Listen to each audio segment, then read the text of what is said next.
গেল। আমার আল্লাহ যখন তার নবীর ব্যাপারে আল্লাহ কোরআনে বলল, আল্লাহ তখনই বলেছে, ওগো আমার মায়ার নবী গো, আমি শুধু আপনাকে একটা জাতির নবী বানাই না, একটা মহল্লার নবী বানাই না। আমি আল্লাহ গো, আপনি মুহাম্মদ সাল্লাল্লাহু আলাইহি ওয়াসাল্লামকে শুধু একটা কুরাইশ বংশের নির্দিষ্ট একটা বংশের নবী বানাই না, নির্দিষ্ট কোনো জায়গার নবী বানাই না। তাইলে আল্লাহ আপনি আপনার বন্ধুরে কেমন নবী বানাইলেন? আমার আল্লাহ সেই কথাও কুরআনুল কারীমের মধ্যে আল্লাহ সুন্দরভাবে জানায়া দিল, ওয়ামা আরসালনাকা ইল্লা কাফাতাল লিন্নাসি বাশীরা ওয়া নাযীরা। সুবহানাল্লাহ। আল্লাহ বলেন, হাবিব ও আমার মায়ার নবী গো, আমি আল্লাহ আপনি নবীকে শুধুমাত্র একটা জাতির নবী বানায়া পাঠাই না। আল্লাহ বলে, বন্ধু নবী, আমি আল্লাহ আপনি নবীকে সমগ্র মানব জাতির নবী বানাইলাম। উচ্চ আওয়াজে বলি সুবহানাল্লাহ। সমগ্র জাতি, আল্লাহর আসমান আছে না নাই? আল্লাহর জমিন আছে না নাই? আমার আল্লাহর 18,000 মাখলুকাত আছে না নাই? আল্লাহ বলেন, নবী গো, আমি আল্লাহ চন্দ্র বানাইলাম, সূর্য বানাইলাম, গ্রহ বানাইলাম, নক্ষত্র বানাইলাম, ছায়াপথ গ্যালাক্সি, ধূমকেতু, প্লাটো, ব্ল্যাকহোল। আমি আল্লাহ জান্নাত বানাইলাম, জাহান্নাম বানাইলাম। নবী গো, আমি আল্লাহ আপনি নবীকে নির্দিষ্ট কোনো জাতির নবী বানাই না, বরঞ্চ আমি আল্লাহ আপনি রাসূলকে সমগ্র মানব জাতির নবী বানাইলাম।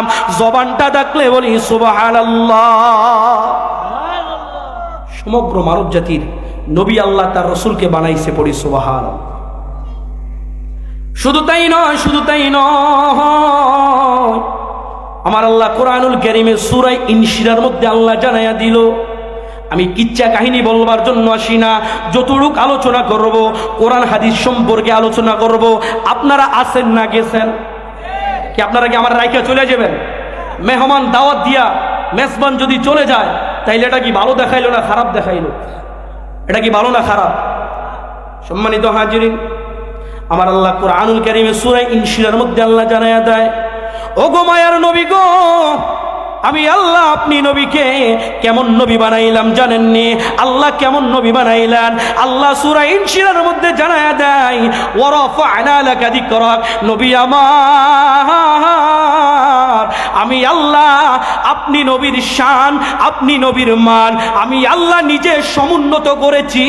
আমি আল্লাহ নিজে আপনি নবীর শান মান আমি আল্লাহ নিজে বাড়ায়া দিলাম।